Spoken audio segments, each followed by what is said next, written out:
which flows through the internet.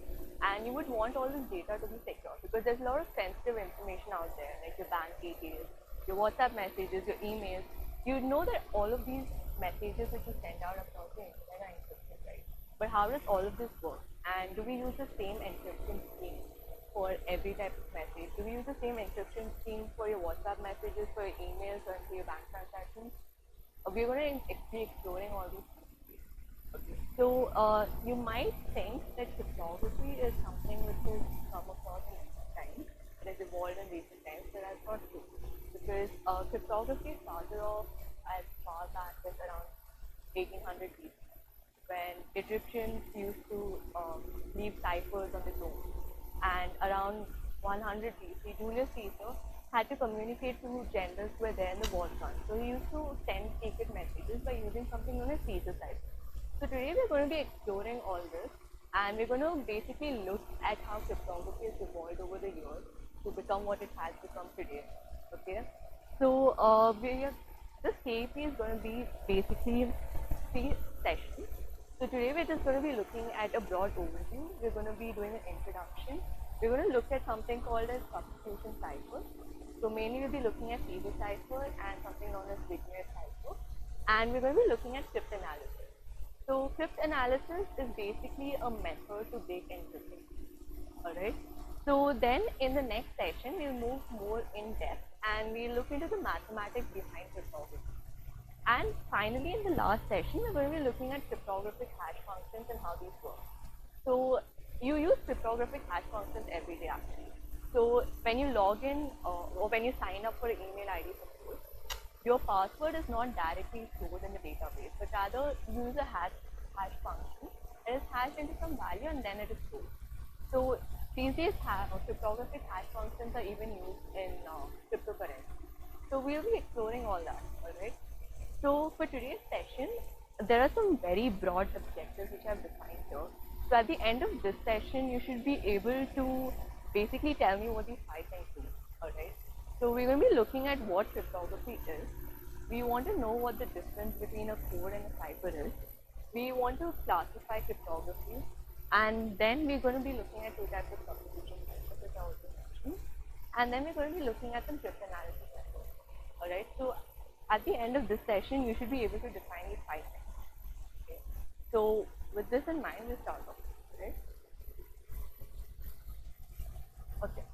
So when you talk about cryptography, there are many different definitions for it, and this is probably the simplest way to put it. Okay. So cryptography is a process of converting your data or your message into something which is not readable by a person who is not authorized to read it. So suppose we will take 2 people. So suppose you have someone called as Alice and she is your sender, right? So she wants to send a message to Bob. And Bob is your receiver, alright? So whatever message Alice wants to send Bob is going to be called as plain text. This is your message. Needs to be sent. So imagine this channel is encrypted. That is, there is no encryption or there is no security in this channel, alright? So if you're going to send across this message through this channel, it's very easy for someone to eavesdrop on this channel and read the message, alright? So what we're going to do is basically we're going to take the plain text, we're going to use some sort of a function, okay? And we're going to encrypt it through something called as a cipher. Okay, so here you're going to basically so you have your plain text, you do encryption, you get a cipher, okay? And this cipher is not going to be readable. So suppose your message is something like ABC, and your cipher might end up to look something like WUV. Okay, this is not the original message. So even if Eve eavesdrops now and finds this cipher message, she cannot make sense of it, right? And then this is sent across to Bob, who is gonna decrypt the message and then read it. Okay? So, alright. So what we have is you have a plain text, you're going to apply some sort of encryption function, and you're going to get a cipher, which is basically something which cannot be read by anyone else. And then you have your receiver there, who's going to use decryption to understand what the message is. So now how are you going to achieve your encryption and decryption is with something called as a key, right? So basically your encryption function is going to be your message and your key. Okay? So you apply this function and you're going to send it across. And for decryption, again you're going to use whatever is the cipher and the key again. So the key is basically the entity which is protecting your information over there. Alright? So yeah, so when it comes to cryptography, those are some three main elements which you should know, which is plain text, boolean, and a cipher. Alright? Okay. One important thing when it comes to cryptography is that a lot of people don't know what the difference between a code and a cipher is. So I'm sure a lot of you must have heard about codes such as Morse code. And what is the difference between codes like those and something like this, which is a cipher, right? So basically, as you can see over here, this diagram is basically an excerpt from a code book. Okay, so when you have code, so imagine I have a message which I want to convey, which is come at once, not delay. So that is basically encrypted as accounting. Okay, so if you have a sentence like that, you're going to convert it into accounting and just send it across. And the person on the other end is also going to have a code book of the same sort, and they're going to refer to the code book and they're going to tell you that okay, this maps to this. Alright. But when you come to a cipher, it's basically an algorithm. There is no code book as such. You're going to apply this algorithm on each character. You don't care about what the sentence is or what it means, but you're going to be applying this algorithm to each character, and then you're going to be encrypting and decrypting. So if I have something like I want to send across a message, a word called apple, and in my code book, suppose this maps to some number called 70. So if this was to be sent across as a code, I would probably just send 70, and the receiver would have a code book which says this and says this thing, and he would know that 70 means apple. Okay, so that's how we'll map it. But if I had to send it across as cipher, okay, so suppose I'm using that cipher where basically my A will map to D, which is basically I'm shifting everything 3 letters across the alphabet, right? A will map to D, B will map to D. Okay, so this would be D and H, S, O, and so on. So this would be a cipher and this would be a code, right? So that difference here. Yeah. So as it says it, code basically operates on the semantic, which is the meaning of the and cipher operates on the syntax. Okay. So coming to classifying cryptologies in general. So cryptology is classified into cryptography and cryptanalysis. So far we've been talking about cryptography. So cryptography is the whole science of encrypting and decrypting. When you talk about cryptanalysis, it's the art of breaking these encryptions, breaking these algorithms which are encrypted, alright? And okay, so cryptography again is divided into two broadly. So you have symmetric ciphers, you have asymmetric ciphers, and you have protocols. Your protocols are basically an alternate name for hash function, which I told I would be covering in the last session, right? So okay, so when you talk about symmetric ciphers, these are basically another name for public key cryptography, where you just have one single key which is shared between the it's a private key cryptography, which is you have one single key which is shared between the sender and the receiver. So basically over here, for your encryption and for your decryption, you're going to be using the same key value. That is called as your symmetric cipher. Alright. For your asymmetric cipher, you'll be using different keys for your encryption and decryption. Okay. And for your protocols, these are basically your hash functions. So they operate completely in a very different manner. Alright, so now why do we need different kinds of ciphers? Why can't we just use one cipher for everything? So as I told in the beginning that like depending on which mode of communication you want to basically enter, you will choose different kinds of ciphers or hash functions. So basically, when it comes to cryptography, there are some broad functions and broad objectives you want to achieve. So one would be security, obviously. You want to make sure that the message is seen only by the sender and the receiver, right? Now, another factor which you want to achieve would be user authentication. So this is basically ensuring the fact that the person who is communicating is an authenticated user and is not some malicious person who is pretending to be someone.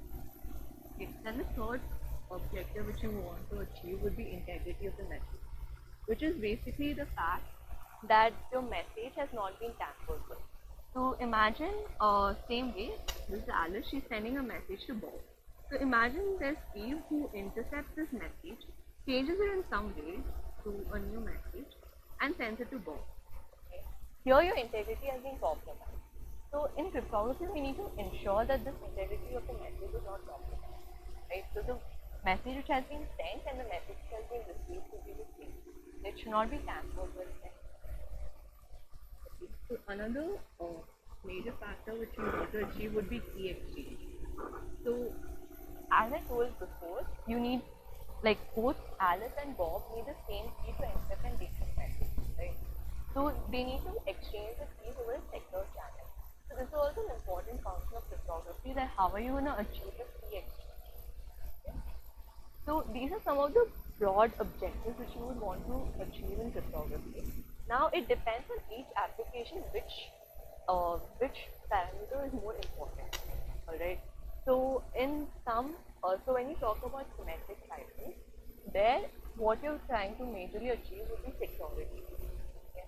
But when you talk about something like asymmetric ciphers, what you would mainly want to achieve there would be user authentication. So imagine, so I told you in asymmetric ciphers, you have two types. You have a public key and you have a private key, right? So imagine there's a user over here and he has a private key. Okay, so imagine this is something called a session key. Okay, and there's going to be some sort of a public key. Okay, so for user authentication, what you would do is you would combine this private key and this public key, and you would send it across to the server or to the receiver, and the receiver will basically look at the combination and it will decide whether the user is authentic or not. Alright, so for that you use asymmetric cipher. So basically, depending on what application it is and how we want to encrypt it and what is the process of encryption, we choose which cipher we want to use. So today we are going to be basically looking mainly at symmetric ciphers. Okay.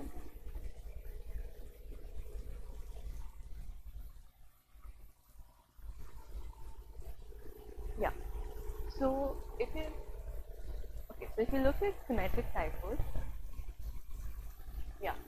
So if you're trying to communicate over an integer channel, like over here where there's no encryption, as I told you before, it will look something like this, where Alice is trying to send a message to Bob, and your channel is encrypted, so anybody can eavesdrop and listen to the message, right? But we want to secure this channel, which is why we're going to add a few components to it. Alright, so this is basically what I showed you before. So you have Alice and Bob, and you have the message which needs to be sent. So you're going to apply the encryption function, and you're going to have the key K, which you're going to send over to secure channel.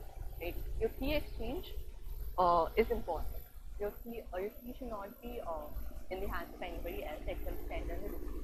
So you're going to send across your key to secure channel, and once your message has been encrypted, you can send it across an insecure channel. Because even if someone intercepts the message, all they're going to have is a cipher, and they're not going to have the key. So there's no way they can decrypt it. Okay? So you send your message across, and even if Oscar is going to eavesdrop and get your message, he's just going to have the cipher text, and he does not have the key. So he has no means of decrypting the text. Okay? So then the message is sent across to Bob, who uses this key K to decrypt the message and basically extract the final message. Okay. So as I told you before, we are going to be looking at symmetric ciphers today. So symmetric ciphers, the main point is that you're just going to use one key for your encryption and for your decryption. So we're going to be looking at one very simple substitution cipher, which is known as Caesar cipher.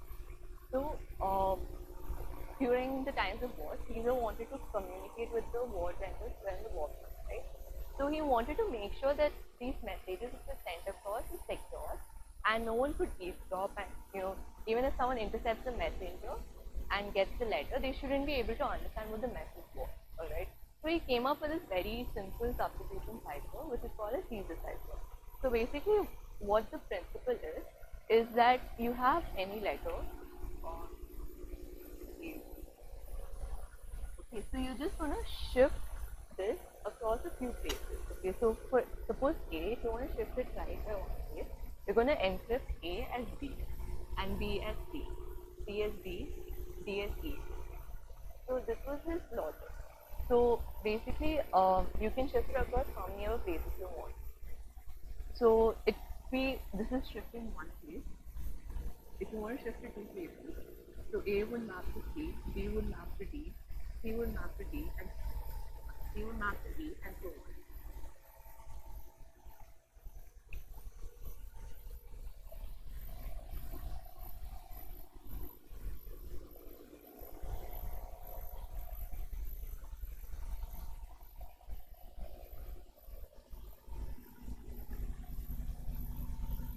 So you want to define these you want to define this as a mathematical function, right? If you want to prove it. So how are you going to do that? So for your encryption, your encryption function E of x will be equal to x plus your shift on x. So okay, so your x is basically the letter which you want to encrypt. Suppose it's A, so E of A is going to be A plus whatever is the shift you have, which is probably 1 or 2 even mod 26. Why mod 26? Because we mod 26 letters in the alphabet, and if when you come to B, you want it to roll back to A, whatever, right? So we're going to do a mod. So basically, this A will be hashed. It will be basically converted to the numeric value, and you achieve whatever it is. So this will become something like C. Right. So for your decryption, what you're going to do is basically you're going to apply for d of x to be x minus k mod 20. So if for encryption you're shifting to the right by k number of characters, for decryption you need to shift left by k number of characters. Okay. So yeah, so we're gonna just look at this message. It's a paragraph, okay, and you want to encrypt this using a Caesar cipher. So over here, the K is basically 4. So you're supposed to shift every letter by 4 places to the right. Okay. So since it's a big X, I've already done this. Okay. So this is the cipher which you get from that. Now notice one thing is that Caesar cipher only provides encryption for characters, like letters, not for special symbols or full stops or question marks or any of those things. Right? So now, what I've done is basically I have this cipher, right? So now I'm going to analyze how many times, what is the frequency of each letter in the cipher. Okay? So we're basically trying to look at a way to break this cipher. So imagine that I've intercepted this text and I've just got this cipher with me and I want to figure out what is the message. And I probably know that this has been encrypted using Ciphers. So, but I don't have the key. I don't know what the value of K is. But I want to figure out what this message is. So how am I going to go about that? Okay. So I have this cipher with me.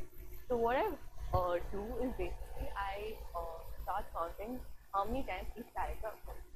Okay. That's basically the frequency of each character. And I plot a graph. Okay. So I plot a graph. So the first graph which you see is basically the frequency analysis of the ciphertext which is from the previous slide. Alright. So that is the frequency analysis which I've drawn. And the graph which you see below that is the average frequency of characters which appear in any text in the English language. So as you can see that there are some letters which appear more number of times, like vowels. Like E appears a lot more times than any other characters in the English text. This is on an average, okay? So if I compare these two graphs, I can easily map I to E and J to F. Like you can easily map those things down here, and you can guess the number of places it has been shifted. That makes sense. Yeah. So over here I can see that I and E are mapped, or I can be mapped to E and J can be mapped to F. So from that I can make a guess that the number of the K value over here is 4, and then I can use that to break the text, break the cipher basically, and obtain the text. So as you can see that the Caesar cipher is not exactly a very secure way of communicating, because okay, even if I did not do a frequency analysis, since there are only 26 letters and there are only a certain number of shifts you can do, I can even do a brute force attack, which is basically try out every possible combination value of K over there, and I'll get the answer soon. I can easily write a program to do that, and I'll just get the answer. So as you can see that this is like a very simple substitution cipher which is not well secure. So we're gonna move on to something which is probably much more secure than the Caesar cipher. Caesar cipher was basically a mono-alphabetic substitution cipher. Okay, so what I mean by that is basically that for each character you substitute some other character.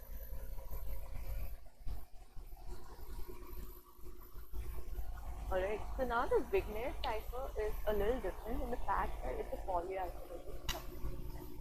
So we're not going to be substituting character by character, but we're going to be using something else which you're going to see. So suppose I have a word for this. This is the text which I want to enter. Okay. So for the Vigenére cipher, this is my main text. Now I'm going to need some key, and this key is going to be decided by the sender and the receiver. Sender and receiver are going to agree on it. So suppose my key is 10, right? So it's 4 characters. So I'm going to just keep repeating the same word till it matches the length of this string. Okay. So I get this. So now what I do is that to get the cipher, I take the first letter of the first letter of the name, and I check in this table. So I check the row which corresponds to E and the column which corresponds to K, and that maps to O. So that's going to be my cipher text. So similarly for each letter I do that. So I take the row X and column Y, and then I check in the table and I write the letter down. Okay. So that is going to be my cipher. Now this is my encryption. Now for decryption, what I'm going to do is that I'm going to have my cipher and I'm going to have my. So I'm going to use my key K. So I'm going to look from the column K, go down till I find the character O, and find the row element that corresponds to that. So that will basically give me E. So that's how I'm going to decrypt. Okay, so why is this polyalphabetic? Is because you're going to be using multiple characters to encrypt the same. Right? And one more thing is that you, depending on what the key is, your cipher is going to vary. Just because I use the CS string over here, this is the cipher which I got. But if I use if I use Apple and the cipher which I'm going to get is going to be completely different. So a lot of the security is dependent. So as you can compare to the previous one, where you could use frequency analysis to sort of break the cipher, you cannot use the same thing over here.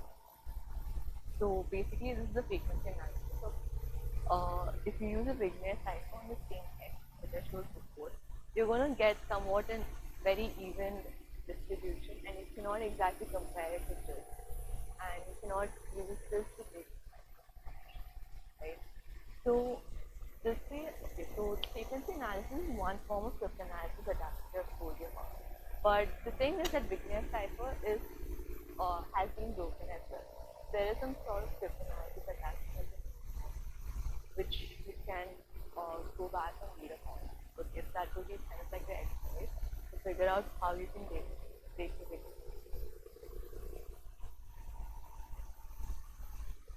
Yeah, and you can also try coding the Caesar cipher and the Vigenére cipher.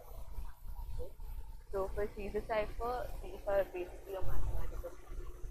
So basically you can encrypt using this function and you can use this to decrypt.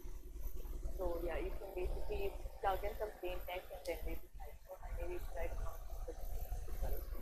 Right? And for Vigenére cipher, you will need to basically create a sequence all the values because they're in the table and basically accept the key and the plain text from the user and perform like comparison and get the message.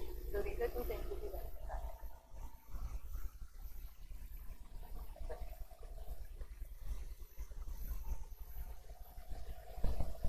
Do you guys understand what makes sense? Do you guys have any doubts or